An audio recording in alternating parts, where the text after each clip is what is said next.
Hi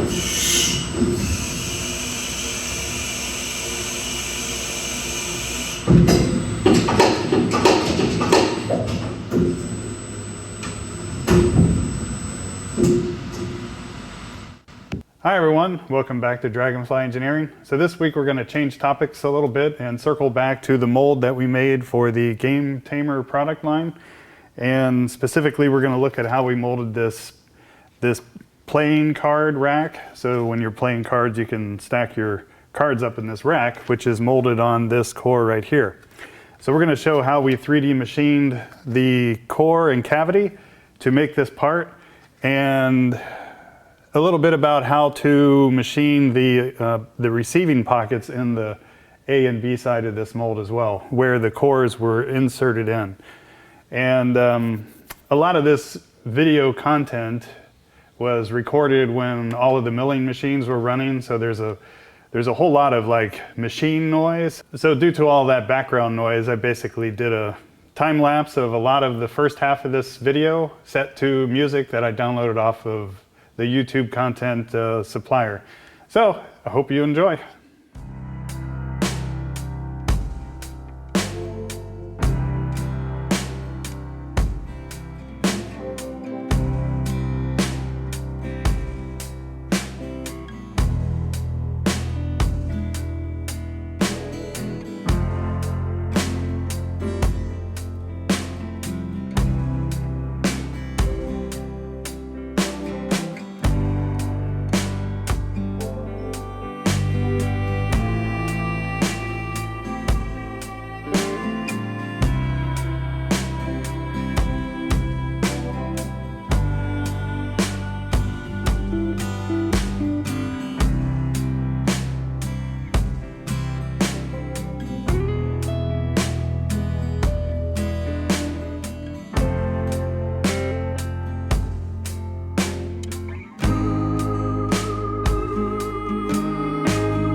So I got these 1/2 inch lifting rings that we'll pull out.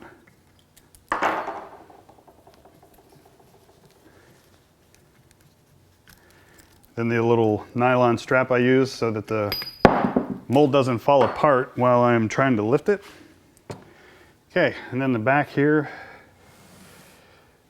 we've got these 4, oh, it looks like 6 1/2 inch 13 bolts that we need to loosen to remove the bottom ejector riser and bottom plate of the mold itself. Then over there on the floor off camera, I've got the ejector plate assembly that fits inside of the top of this opening. Let me see if I can, just so you can see what I'm talking about. So the ejector plate travels in this slot right here, and the ejector pins push through the B side of the mold and eject out the part that exists between the A and the B sides of the mold blocks in this area. So let's take this off. I'm going to see if my very old DeWalt drill and battery can still unscrew these after I loosen them. I basically cut off a hex key, 3/8 hex key, and then stick it in my drill here.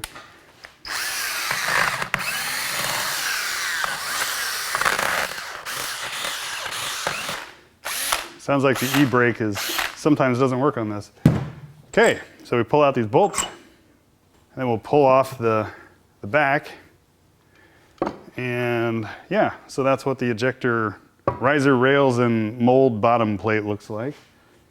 And there's no alignment pins or anything, which is fine because I don't really use those. Anyway, sometimes molds have dowel pins that connect all of these pieces together, but I don't think it's very important if you just tighten your bolts down. Let's only do that if we need to. So I probably need a big screwdriver because these plates are also, these aluminum A and B plates of the mold are precision ground as well. And when they're stuck together and they've shipped to you, there's basically a big vacuum in here. You know, there's no air and there's almost certainly some oil. So this is basically a huge vacuum plate. And it can get a little tricky to pull these apart. So, but with screwdriver slots, which are added as standard mold-based features, we're gonna have to pry these two apart and basically get the atmosphere between these two blocks so that it'll actually come apart. So let me get a big screwdriver, or a couple of them. Okay, so let me stick these screwdrivers in, and it's good to pry in opposite corners with about the same amount of force. And you can see how it popped. And that was me basically breaking the vacuum seal between these two.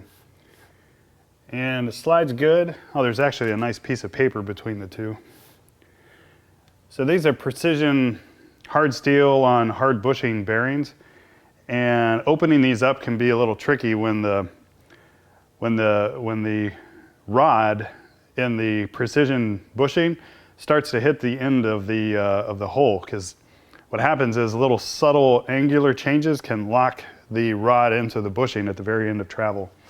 So I like to just start the travel when the bearings are fully aligned, you know, when the rod is deep into the bushing. And then with one continuous pull, you hopefully can pull past that angle locking phenomenon that happens right as the rod is leaving the bushing. So let's see if we can do that. Just like that. So that's good. So that came apart. Maybe I can demonstrate if I didn't do that. And then at the end here, see, I paused, and now there's probably a very subtle angle difference. And now I can't pull these things apart very easily. I can push it back together, but as you come out to the end, if you stop, well, it already came out on that one, but you know, if I stop and then I try to pull it again, or if I pull sideways, now it's locked, you know, because the angle amplifies at the end because the whole bearing shaft isn't keeping it square. So when you open one of these molds up, of course I just pushed all the air out. You want to start with a motion and pull all the way out in one fluid sweep like this. That way it didn't lock up on you. It's not as severe with these, but bigger molds, it can really become a problem, and you got to hammer it apart. Okay, so here's the protective oil paper that AQM added when they shipped this thing, and then we've got 2 ground aluminum surfaces that should be just as accurate as this additional plate that I bought. AQM is American Quality Molds in Indiana, if I haven't mentioned that already. So this plate is the one that we need to load onto one of the mills, and we are going to find the center. And usually you go with the stamped in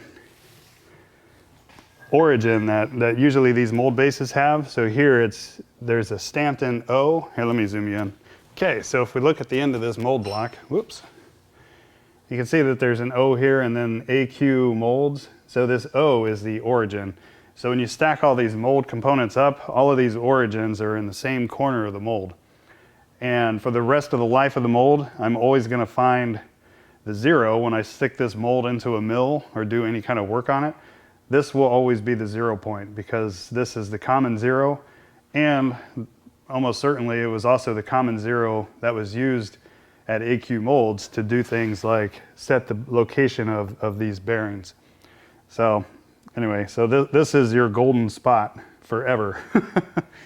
All right, so let's move the B side over, and then we can quickly look at the A side.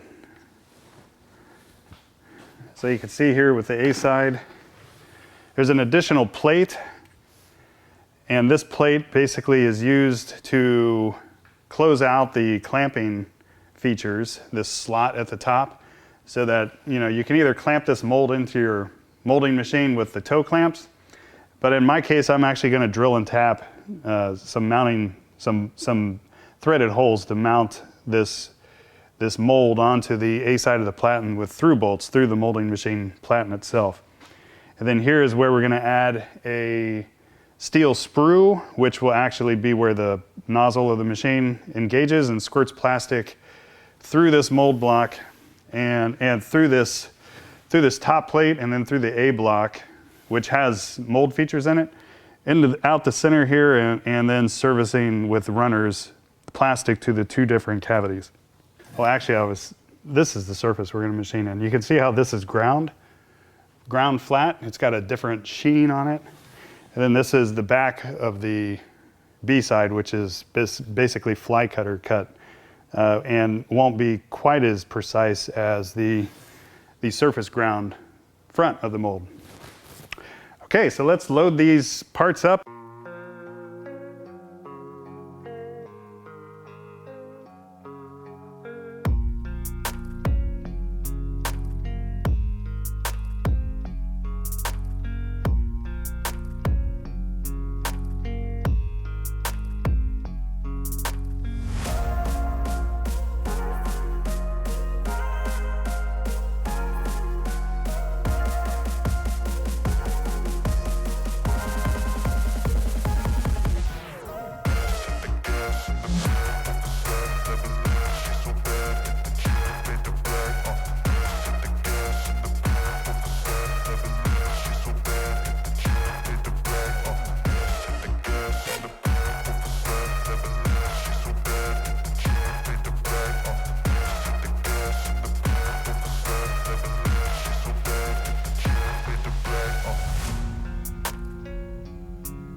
Okay, so I loaded the A side of the mold insert. Got our 1/2 inch reduced shank, 2 flute end mill here, and basically the reduced shank is there's a slight recess in this solid shank with just flute at the end. and that allows chips to clear, and so that you're not rubbing chips against a true half-inch diameter, but it's like 480 thousandths here and 500 thousandths here. So I already set the tool height and loaded the program, so let's start her up. I'm going to slow down the rapid so that we can start it in gently. And cycle start. Well, let me get the coolant ready to go.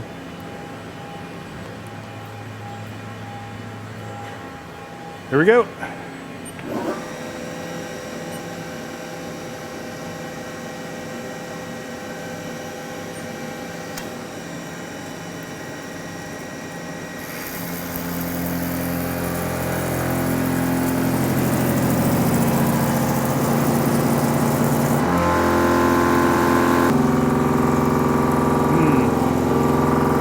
Feeling this tool may be too dull for this operation. So let's go ahead and hold it, and I'll reset with a new tool. So that reduced shank extended length half-inch end mill was a little too dull to cut this hardened, or this harder aluminum. So I went ahead and loaded a new 3-flute standard length end mill to hog out both pockets.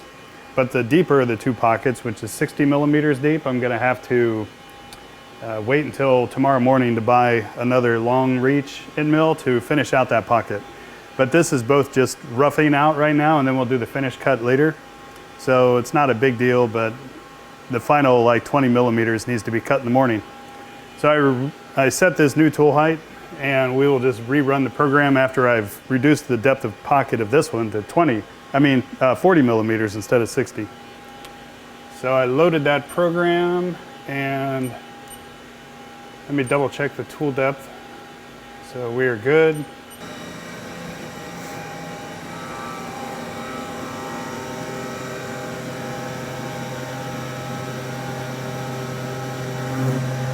So this tool is shorter and more rigid and sharp.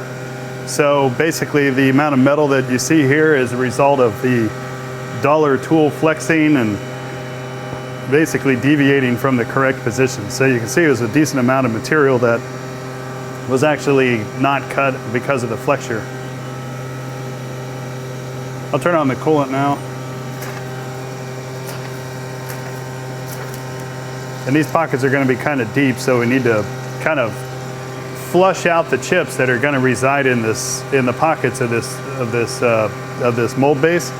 If I had a horizontal milling machine, it would be easier to get the chips out, but vertical milling machines, you basically wind up with this slurry of chips and coolant that reside in a pocket that you're cutting.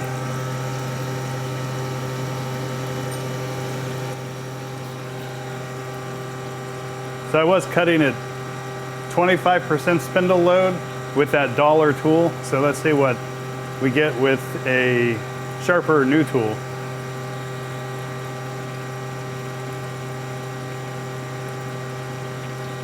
We're about to enter the cut in about 1 inch travel here.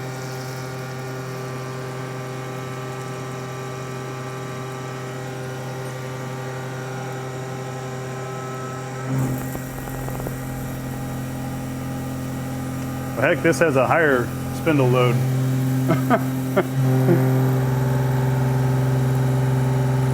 Oh well. Oh no, it's about the same actually.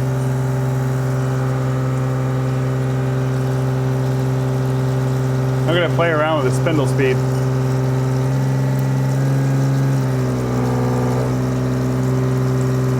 This is just harder aluminum.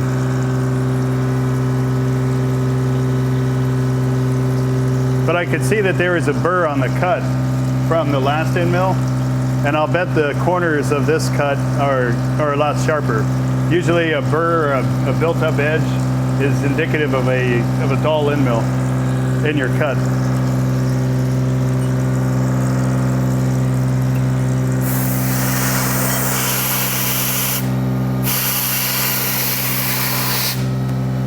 Yeah, looks a little better.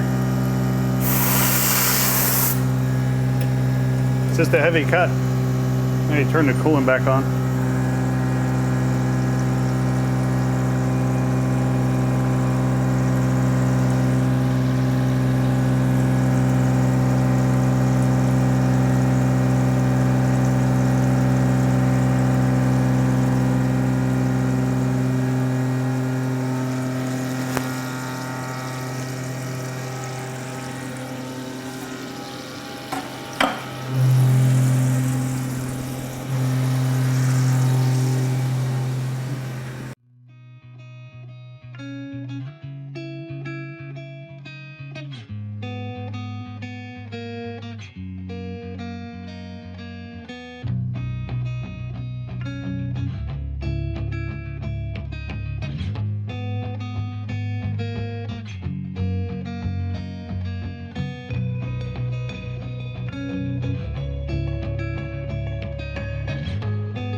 Now we're going to drill the pilot hole and a couple of bleed holes to machine a precision sprue insert for the A side of this mold. So there I'm just kind of hitting a pilot hole here, and then we're going to have basically a 1-inch hole go all the way through this block, and then a steel sprue insert that was purchased will fit inside to offer up molten plastic to either this cavity or this cavity. So we're going to drill with a 1/4-inch drill, and then we're going to follow up with a 7/8 drill. And then finally we're going to machine a precision hole using the 1/2-inch end mill here with the reduced shank, which, yeah, you can see. Alright, so let's run the program.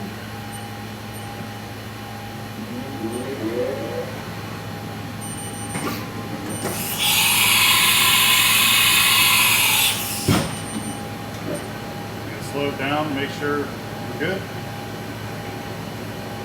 There we are. And we're going to drill peck on this with coolant to clear out the flutes. With deep holes, if you don't do this hopping up and down pecking, then the flutes clog up and then you break the drill off pretty quickly, actually. And then I can speed up the rapid so that we're not waiting all day for it. Let me double check the devices are still holding this block, because the next drill is going to be a little bit of a high torque operation.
Now we're going to drill and probably hand tap the threaded mounting holes for the mold inserts into the bottom of these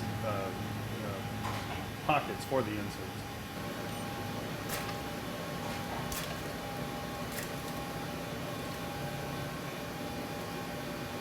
It's a pretty deep drill because we're in the corner of this pocket. So I think I'll turn the coolant on to make sure I don't bottom out my drill chuck.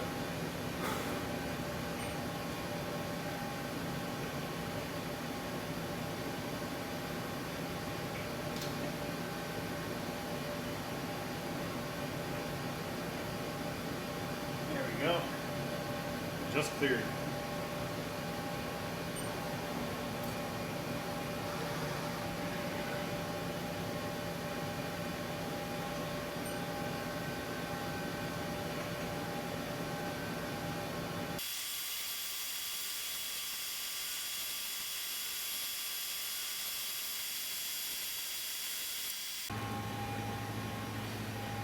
Alright, so here's the steel sprue that I purchased. I oiled it up a little bit to check the fit on our machined aluminum hole. Now this thing is actually going to come in from the backside, but this is just a fit check. And we want it tight so that plastic doesn't leak around. And let me spin it and do a fit check, and that's pretty good. There's definitely some resistance, and you got to get it oriented just right to fit in that hole. So that's nice. If I push down too far, it'll jam up a little, but I like that fit. It's a nice tight fit. So I'm using this ground shaft here with basically just a reference point in the drill chuck, and I'm rerunning the drilling program so that I can use this point to set the center of my hand tap to tap these deep holes. I had a spring-loaded tap follower, or a plunger, that you'd see in a lathe or something, but the tip was out of alignment, or out of cylindricity, so I tossed it. So I need to get another one of those. But in the meantime, I'm just going to use this point here as a visual reference to tap the holes which are underneath this coolant, which we drilled in the last operation. Let me find that hole, and then I'm just going to basically eyeball it, because I do need these threaded holes to be kind of square, because it's a deep hole for the mold inserts to line up to. So I'm actually going to bring this point down into the reference pilot of the back of this tap handle here, and that should be square enough. I'm going to go ahead and cut these threads in.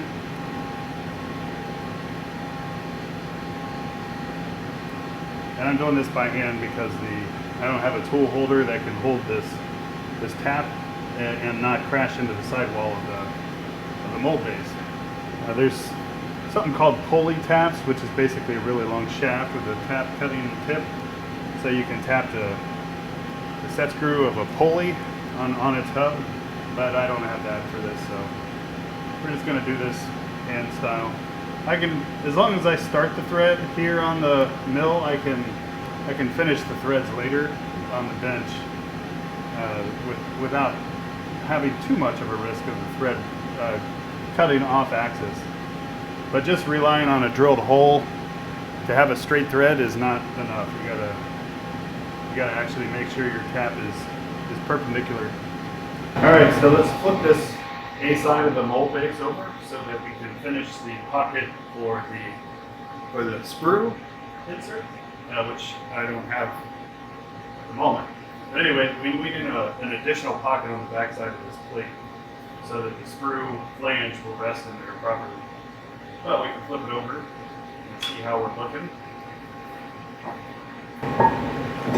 Weighs a little less now. Let's take a look.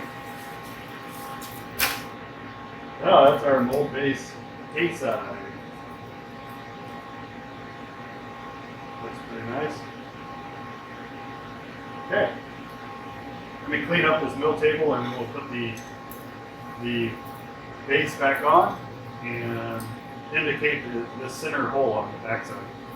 And I think that's it for this one.